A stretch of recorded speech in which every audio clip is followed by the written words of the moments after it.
mbokk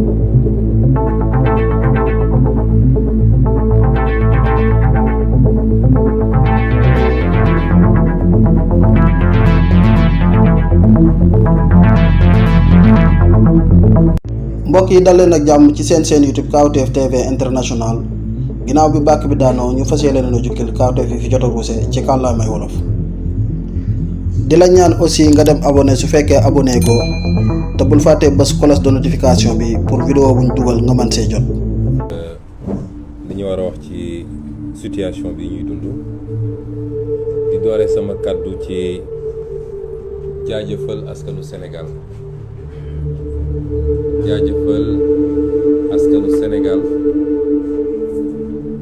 delluwaat jaajëfal askanu Sénégal ndax ñun waa Yewwi Askan Wi mënuñoo sant ak gërëm lu doy askanu Sénégal dañoo jóge ci campagne électorale muy ñaareelu campagne électorale bu Yewwi Askan Wi ci lu toftalu ci lu diggante juróom-benni weer mu gën a gudd defe naa juróom-benni weer la ñu dem ci anam yoo xam ne ñoo ngi doon jàmmaarloog ñoo xam ne ay milliards ci xaalisu réew mi dugal nañ ko ci campagne bi ñu dem ci daanaka loxoy neen defe naa seeni mbokk seeni naataango journalistes yi àndoon ak ñun gis nañu jafe-jafe yu ñu doon dund ak ñun waaye ànd ak loolu yëpp fépp fu ñu jaar askan wi réserver ñu ab tertu boo xam ne kawe na woon suñu jot lool te yéen ñëpp Sénégal yëpp ak àdduna yëpp gis ko nit ñi doon génn doon ay junni nit di ñu xaar ci naaj bi di ñu xaar ci taw bi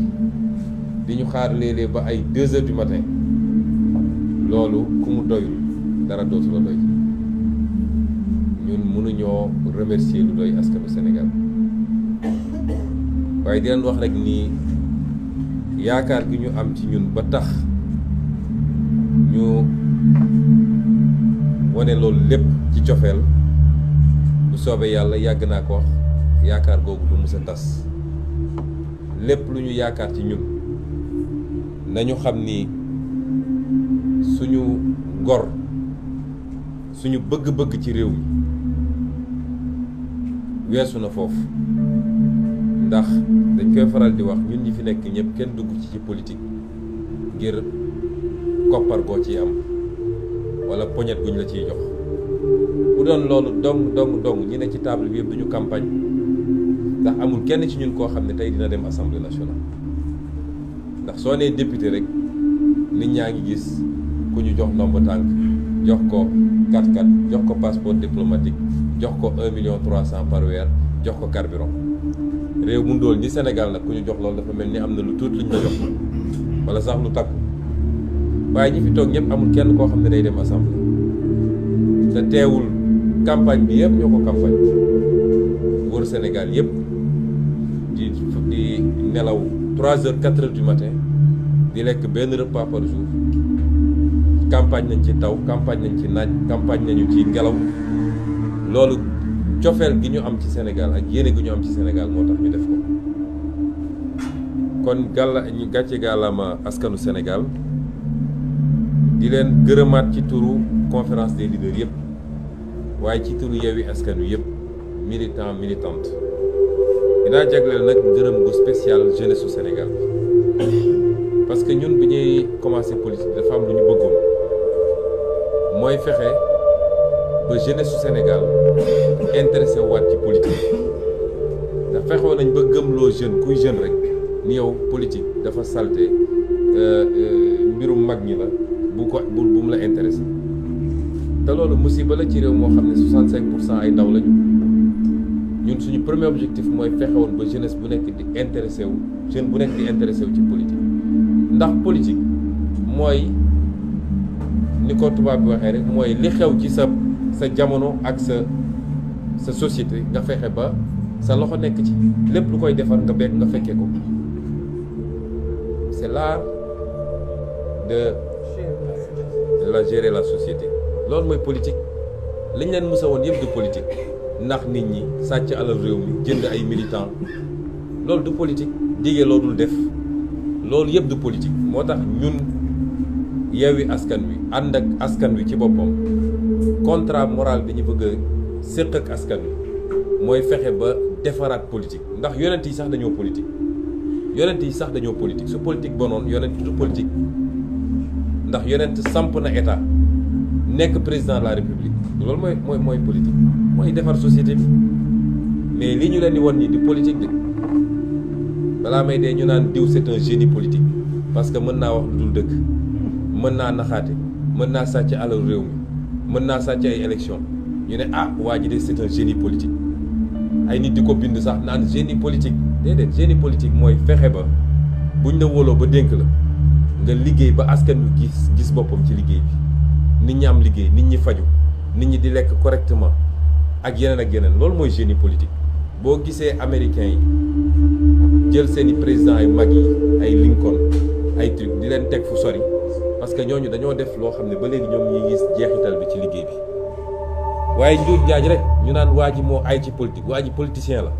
ñun de suñuy doom ak suñuy set dañoo bëgg ñu am beneen image ci politicien mooy kuy defar ku bëgg réewam gëm réewam jiital intérêt réewam ci lépp loolu mooy politique. kon contrat moral boobu ñu seq ak askan wi moo andi lii ñu am ci élection bi ndax élection bi gagné nañ du lu ñuy laam-laame c'est-à-dire même configuration actuelle bi ñu nekk nii rek wala ni élection bi gagné nañ ko. ñii ñu jàmmaar woon 2017 127 députés la ñu amoon ci 165 127 députés su ma koy xayma ci wolof mooy téeméer ak ñaar fukk ak juróom ñaar ci téeméer ci soo dajalee député yëpp téeméer ak juróom benn fukk ak juróom ñoom loolu la ñu amoon ñenn ñi nga xam ne duggoon nañu assemblée ci beneen anam ne ay indépendant lañu di rocceeku benn di dem di leen fekki ba daanaka bi mandat bi di jeex nii gëm naa ni waroon nañu mat ñoom 140 députés soo seetee non inscrits yi demoon fekki leen kenn xam toll. donc ku yoroon lu toll noonu ci assemblée bi ñu génn tey ngay xeex naan am naa 82 wala aw ma ko ndax pour am majorité 83 nga war a am kon élection bi ñàkk nañ ko ba noppi ak lu mun ci am. kon ñun ñi ngi sant yàlla gërëm askanu Sénégal ndax bi ñuy sumb élection bi kenn jàppaloon ni dina demee noonu d'autant que nag li gën a yéeme ci mbir mi mooy équipe B moo leen duma remplaçant moo leen duma ndax ba tey jii Sénégalais yu bëri soo leen ne kan tête de liste bi officielle bi ñu bëri xamuñu ko équipe B moo leen duma kon équipe A bu compétiroon fu ñu jëm loolu moo doy waar ci mbir mi. mën ñu ngi dellu sant yàlla bu baax di wax nag ni défaite bi mënoon na gën a garaaw ci ñoom bu dul woon yenn yi nga xam ne am na bokk na ci intercoalition Yewwi Wallu dox na bu baax nag waaye desoon na tuuti ñenn ñu ko comprendre ndax soo jëlee fu mel ni Louga ñi sànnil carte Wallu bu ñu juumuloon ba sànnil ko Yewwi ñun ñoo gagné Louga avec plus de 2000 voix d'écart noonu la amee ci Mbour noonu la amee ci Bounkiling nga xam ne ñoom waa Yewwi suñu juumul woon dem voteel Wallu ni ñu ko waroon defee ñoom ñi ngi am écart u 700 voix te ñi voteel Yewwi foofu te waroon voteel Wallu 900 lañu kon bu amuloon incompréhension yooyu ci ñenn ñi tey fii ñu toog di wax sax naan est-ce que majorité am na wala déet kenn du ko wax kon ñoom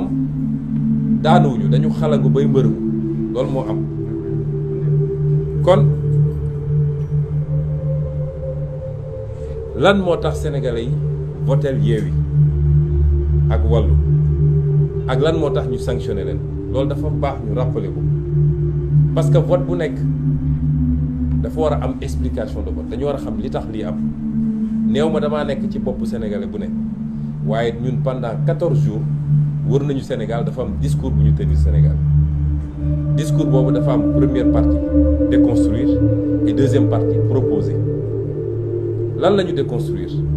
mooy fàttali nañu Sénégalais yi Macky Sall depuis fukki at ak benn mi ngi ci bopp Sénégal lan mooy bilan Macky Sall bu ñu mën a teg mooy dóore tëje complot pour liquider des gens joxe ay instructions ñu rey ay nit ci ay manifestations lan mooy bilan Macky Sall mooy yàq justice bi yaxeet ba tey amul benn sénégalais bu naw justice su Sénégal lan mooy bilan Macky Sall mooy dund gi cher na ba sénégalais yi fi mu ne nii sonn nañu sonn boo xam ne kenn mënu koo wax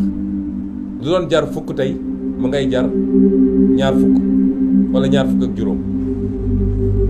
lan mooy bilan sénégalais Macky Sall bi mooy faju jafe na ci réew mi faju jafe na ci réew mi non seulement cher na mais jafe na ci réew mi lan mooy bilan sénégalais Macky Sall bi mooy njàng mi sooxe na ci anam goo xam ne mara détail yi lan mooy bilan Macky Sall mooy liggéey amul ci réew mi rawatina ndaw ñi chômage endémique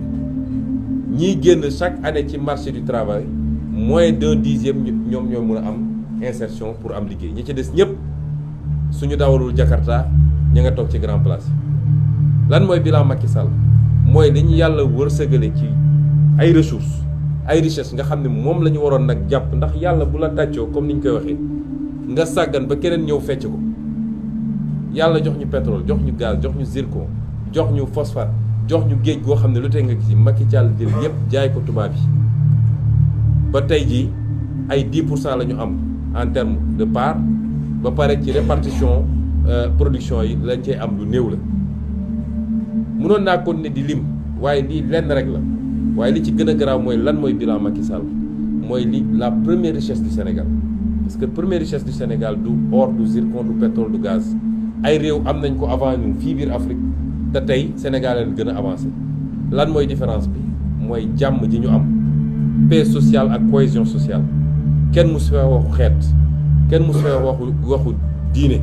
kenn musu fee féewale ay région ñetti président jaar nañ fi balaa Macky Sall kenn musul dégg débat yooyu léegi la ñuy doog a dégg débat yooyu kon loolu mooy bilan Macky Sall te noonu lañ ko présenté Sénégalais yi loolu lañ ne il faut mu dañ fi lan la ñu teg à la place et ñu ne leen woon nag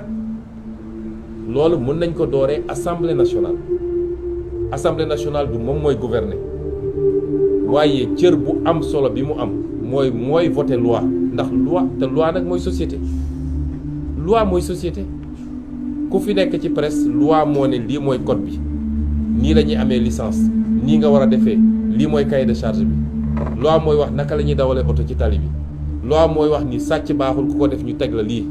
loi mooy wax ni pour am carte d'identité sénégalaise fii nga koy jaar waaw suñu nee loi boobu fii lañ koy voté kan moo mën a ne foofu amul solo cim réew ñaareel bi mooy assemblée nationale mooy voté budget bi te budget nag wax dëgg yàlla suñu nee 6 000 milliards nga am cim réew ñu ne budget bi moo koy tasaare lan mooy dem ci njàng lan mooy dem ci paj lan mooy dem ci napp gi lan mooy dem ci mbay mi lan mooy dem ci emploi ak yeneen kooku nga ne cër boobu du cër bu am solo cim réew ñu ne lan mooy rôle assemblée nationale encore ñu ne assemblée nationale mooy caytu lu ñu yoree réew bi contrôler action gouvernement kon loolu dañ ma bëgg wax ni loolu amul solo cim réew ñu ne lan mooy rôle assemblée nationale ñu ne rôle de représentation mooy député mooy dugg ci askan wi xool lan mooy jàmbatu askan wi mun a dem assemblée nationale jooyal leen ko foofu kon cër bu ëpp cëru assemblée nationale cim réew amul moo tax ñu ne woon Sénégalais bu ngeen ñu joxee majorité am na liggéey boo xam ne mën nañ ko commencer déjà yeggali ko nag bu soobee yàlla 2024 gannaaw bu ñu fi jëlee waa ji discours boobu la Sénégalais yi dégg ñu leen bu ngeen ñu joxee majorité suñ ñu andilee projet de loi 2023 nga xam ne moom la ñu war a examiner à partir de novembre bu dee projet de loi boobu intégré wul jiitalul lan liy yitte Sénégalais yi dañoo bëgg dund gi wàññeeku gaz bi ceeb bi diwlin bi suukar bi yeneen ak yeneen dañoo bëgg loolu wàññeeku bu ñu andilee projet de loi boo xam ne loolu dugaluñu ko ci projet de loi boobu dañ koy delloo Macky Sall ak gouvernement am en seconde lecture ne ko kii duñ ko wote moo tax ñu ne leen woon réew mi du bloqué day gën a avancé parce que réew boo jëlee doole réew mi yëpp teg ko ci loxo benn nit su dee nit kooku ku baax la ku yeewu la ku bëgg réew mi la mën na ko jëriñ mu liggéey bu baax mais bu dee safaan ba la te ñun dañoo gëm ni loolu moom la ñu nekk ak président Macky Sall réew moomu ci guute lay dëkk te loolu pour nga rectifier ko mooy il faut li tubaab naan le pouvoir limite le pouvoir il faut nga jël beneen doole jox ko ñeneen bu ko defee lu mu bëgg a def day obligé waxtaan ak ñooñu ñu ut consensus ci lan mooy intérêt réew mi lan mooy njëriñu réew mi ñu ne kon sénégalais bu ngeen ñu joxee majorité buñ ñu andilee budget boo xam ne les 10% parce que dafa am lu ñuy wax protocole de Maputo dafa ne réewu Afrique bu nekk budget ak nu munti toll war na jagleel 10% yi mbay mi bu dee andi nañu budget Sénégal mosu koo respecté bu ñu andilee budget ñu gis ni li ñu jox mbay mi 5% la dinañ ko delloo Macky Sall ne ko yokkal parce que mbay mi priorité la ci ñun dañoo bëgg am autosuffisance ba li ñuy jéggaani fële ñu mun koo am suñu biir réew paj mi noonu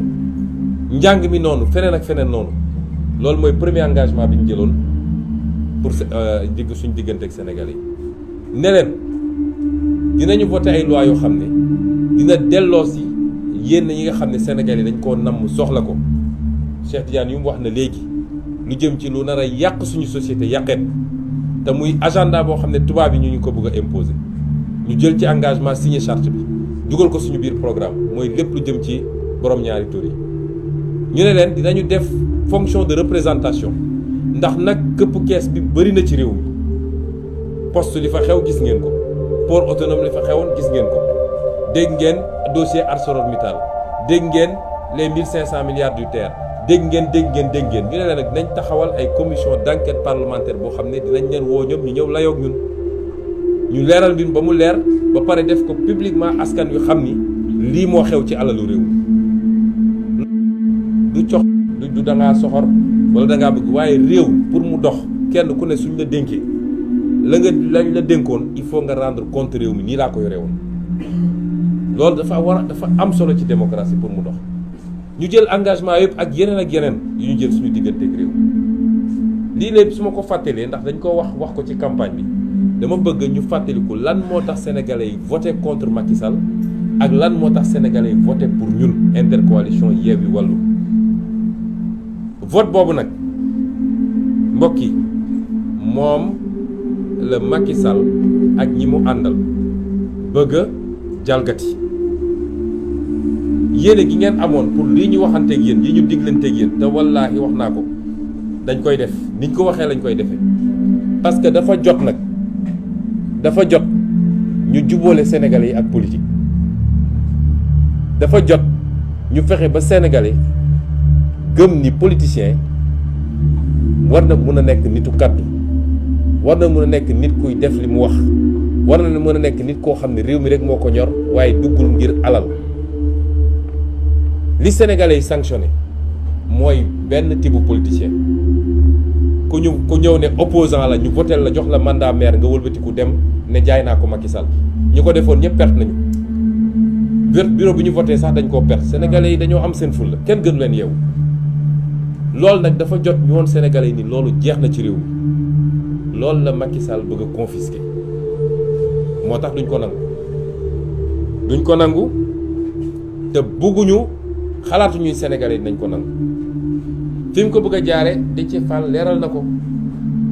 mooy li muy def fële ci Fuuta ñeenti département Podor Kanel Matam ak Ranérou foofu la ko bëgg a def ndax ma bëgg a leeral benn mbir nag mbir mi du affaire u nett ku bandum nañu bàyyi wax yooyu waa Fuuta bu leen neexoo ñu voté 100% Macky Sall am nañu sañ-sañ bi ñun du gagné nañu Casamance gagné nañu Ndakaaru gagné nañu feneen ak feneen kenn ku ne am nga sañ-sañu voté homme politique day am base Sine mu ngay voté Macky Sall boobu ba léegi Saloum mu ngay voté Macky Sall boobu ba léegi Casamance mu ngay voté Yewwi Bawol ma ngay voté Wallu ak Yewwi kon buñ fi wax ay waxu nett ku bandum wala yu demee noonu ku ko wax tooñ nga nit ñi mais la yéeme ci mbir mi mooy waa Fouta voté lu ñu Macky Sall léegi fépp foo xam ne vote bi jaar na yoon mooy administration signé na ñun suñuy représentant signé ñoom seen représentant signé am na ci bureau de vote yoo xam ne ñun ñoo ko gagné am yoo xam ne ñoom suñ ko gagné écart yu ndaw la ay 20 voix 25 voix kon le Fouta a tourné le dos à Macky Sall li xew c'est une entreprise de fraude massive boo xam ne ay hommes politiques ñoo ko organisé ça n'a rien à voir avec le Fouta corruption ci achat de vote fépp la am ci Sénégal fépp la am amul benn fenn fu mu des fépp la am kon nañu bàyyi yenn wax yi surtout ci réseaux sociaux yi naan waa Foutanké yi la nangam déedéet wax naa ko keroog bu ñuy tëj suñu meeting bi ñoo na nee naa man ñi may gën a gërëm mooy waa Fouta ndax léeg-léeg def fa opposition moo gën a jafe fépp ci Sénégal dinañ la menacer dinañ la persécuter dinañ la ak yeneen kon yooyu dañu ne c'est des hommes politiques ñoo organisé avec certainement la complicité de l'administration un système de fraude mais ça n'a rien à voir avec le Fouta loolu la ñu bëgg a wax ma ne tentative boobu nga xam ne dañoo bëgg a confisquer suñu vote loolu la ñu ne duñ ko nangu ki may njëkk a lancer appel nag mooy président Macky Sall moom ci boppam dafa am mbir di toll un homme doit savoir être grand surtout nag boo nekkee homme d'État un homme doit être républicain doit rester au-dessus de la mêlée parce que àdduna du dul jeex amut dañ koo jox moom nguur bépp biñ ko joxee ñëpp ne d'accord ni votel nañ ko président Abdoulaye félicité ko def passation dem nguur googu ñu ko joxoon moo jeex takk lu jeex na li ci des mooy qu'il fasse preuve de dignité et de grandeur parce qu'il n'est jamais trop tard ñu bëri jàpp nañ ni il n'en est pas capable te acte yi mu posé boobu ba léegi loolu lay firndeel mais man jàpp naa ni il n'est jamais trop tard qu'il fasse preuve de dignité et de grandeur on sait ce qu'il vit et ce qu'il ressent parce que ñun ñëpp mus nañu dem élection ñàkk ko nee na da daan dem voté Fatick ñibbisi toog ba ngoon mu taal di dégg bàcc yi léegi bàcc yi bu dalee ci moom nit da ko muñ loolu mooy àdduna on ne peut pas gagner tout le temps du ci football du ci làmb du ci politique on ne peut pas gagner tout le temps boo doxee nag ba yàlla def mbir mi wëlbatiku bul yàq réew mi bu ko taal il faut faire preuve de grandeur parce que moom tey li mu war a xool mooy nu muy def ba yeggali ci jàmm waxoon nañ ko fii après les événements de mars dama ne woon du ñu dox vers le palais ñun ñoo wax xale yi ne leen dellu leen seeni kër ñu ne woon dañ koy accompagner mu yeggali mandaam ci mu gën a rafete loolu na koy bàyyi xel tout le temps doonul réew mi moomu ko jënd ko te gënul benn sénégalais ci 17 millions de sénégalais yàlla tànn ko ci moom jox ko mu mun a def ñaari mandat 12 ans ci bopp réew ñaata sénégalais ñooy mun a def un mandat dans ce pays ñun ñi fi toog nii ñaata nit amul kenn ci ñun ku am garantie dina mës a nekk président de la république loolu mbirum yàlla la kon bu ko yàlla defalee loolu sénégalais yi deselatuñ ko dara moom na fexe ba rafetal mbir mi ci ni muy demee waaye ci loolu muy def it ñuy wax waa justice sénégalaise parce que moment yi ñuy toll nii responsabilité justice daf ci kaw daf ci rëy torop dama wax sànq bi ñuy waxtaan ak ñoom Déthié Fall dama leen ne gis nga magistrat bi toog fii naan day jël décision créer benn atmosphère de solennité bëgg a gëmloo nit ñi non fii c'est la justice c'est pas la politique ba pare di jël décision boo xam ne décision politique la na xam ni ñun li ñu daj ci mbir mi ñun ñoo sumb politique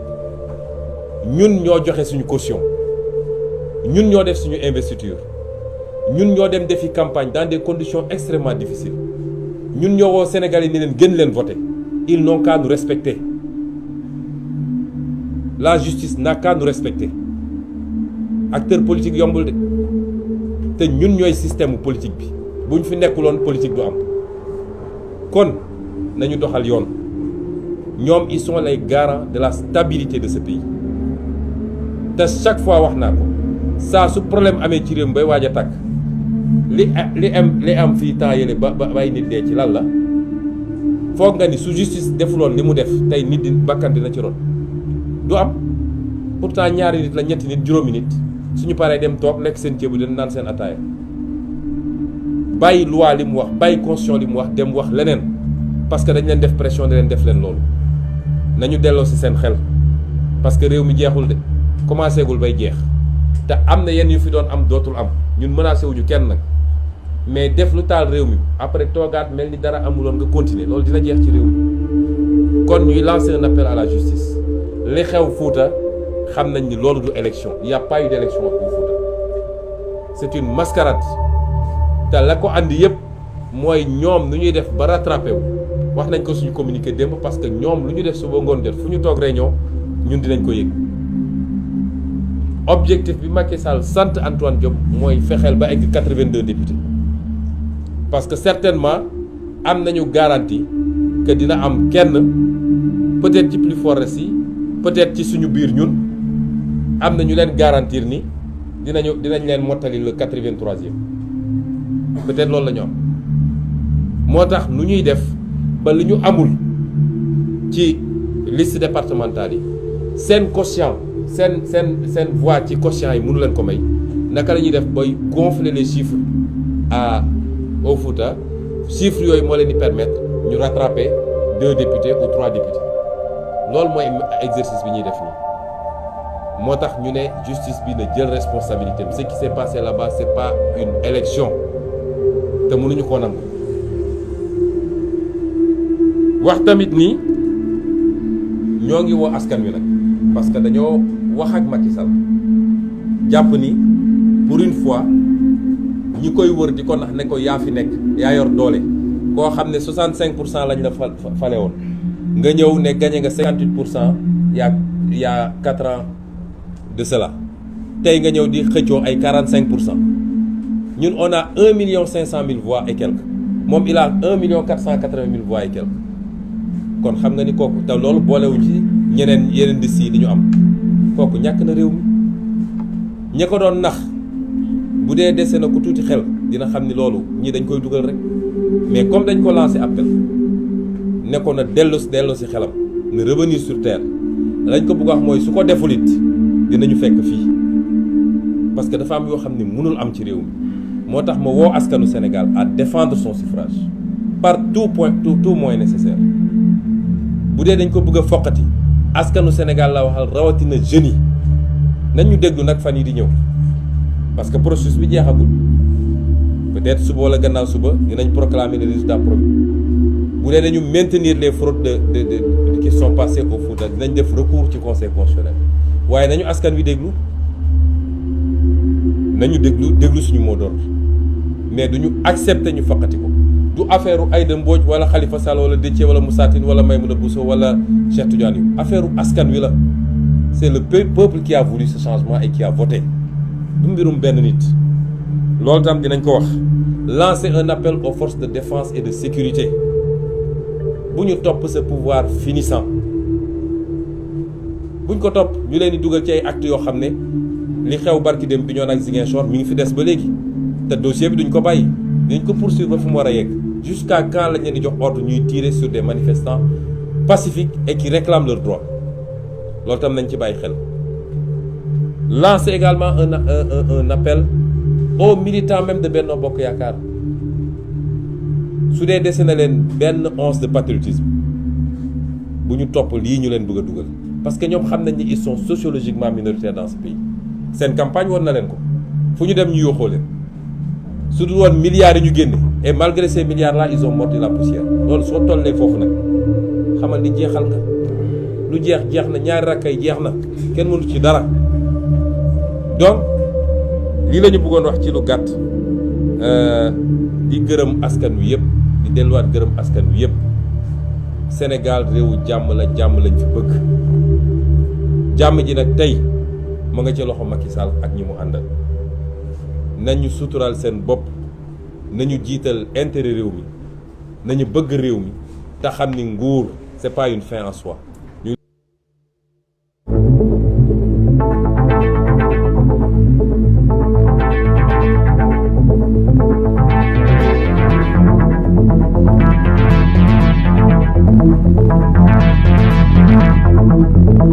mbokk yi dal leen ak jàmm ci seen YouTube Kawtef TV International ginnaaw bi bàkk bi daanoo ñu fas yéene leen a jukkil kawteef yi fi jot a ruuse ci kàllaamay wolof di la ñaan aussi nga dem abonné su fekkee abonné ko te bul fàtte bës cloche de notification bi pour vidéo buñ dugal nga mën see jot.